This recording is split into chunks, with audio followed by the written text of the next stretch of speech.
My name is Wes, and I'm making a video on how to check a motor. Uh, I thought it would be a lot easier to physically see somebody checking a motor rather than trying to read what they're writing and trying to visualize what they're saying through their writing. Uh, so I've got an outrunner like we use all the time on our planes, and let's go through the checks. First of all, you notice that it's in my hand out. Well, just because it's in my hands doesn't mean you need to run over and pull it out of your plane to check it, because it's actually easier to check when it's in the plane. So the first thing we need to check is the propeller and the hub mounted to the shaft. There is no way, if you hold this outer bell housing that holds the magnets, you can see that I am able to turn the propeller while it's on the shaft. It is very difficult for me to turn, but that's okay. There's no way, with the way this hub is designed, that it's going to lock down on the shaft permanently and not be turnable. In fact, it being able to turn is kind of a safety feature that sometimes will save your prop and the shaft. So that it's good like this. The next thing is for the shaft, the way it goes through the motor.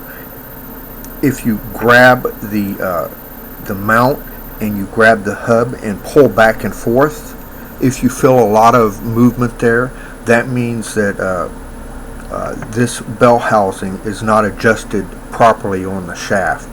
There, you can see on the end,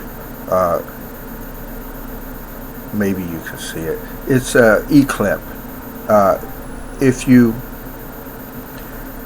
pop that E-clip off, this whole assembly comes out, and this part right here with the windings on it separates, so you're able to clean it.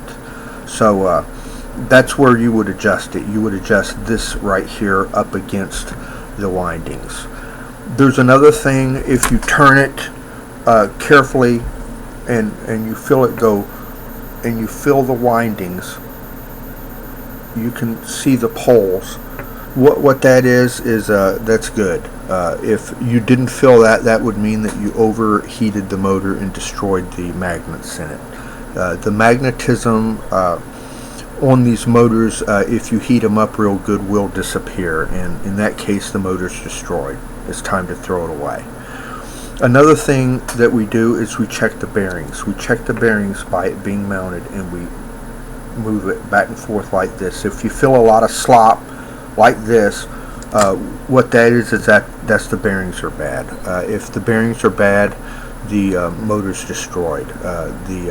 The bearings are like $20 to replace, and so there's no need to replace them. Just replace the motor.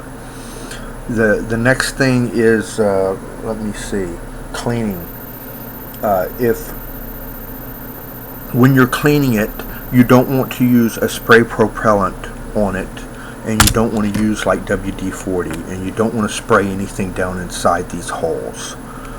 What happens is the spray propellant and the WD-40 melts the coating that is on the wires. The wires are painted with lacquer paint, and that's what insulates them from each other. And if you get propellant or something like that on them, the coating melts off, and the windings start arcing against each other and shorting out, and the motor gets destroyed again. So time to throw the motor away again. So keep the propellants and things that are bad for paint away from the motor. The way you clean it is you disassemble it by taking that E-clip out, and you blow it out with compressed air is the best thing, and that will get all the sand and so on out of all the nooks and crannies, so you don't have it fall down in your motor while it's running. The last thing is the wiring. The wires, if you have a bad connection because you have a bad solder joint, or you have a connector that's getting loose, Resistance causes heat. The more resistance, the more heat. So if you feel that connector with your finger, you'll notice that the connector is very hot. You have found a problem. If you feel across the wires with your fingers and you don't feel any problems, you don't feel it's warm to cool all over, and the heat is consistent all throughout the wiring, you have no problems.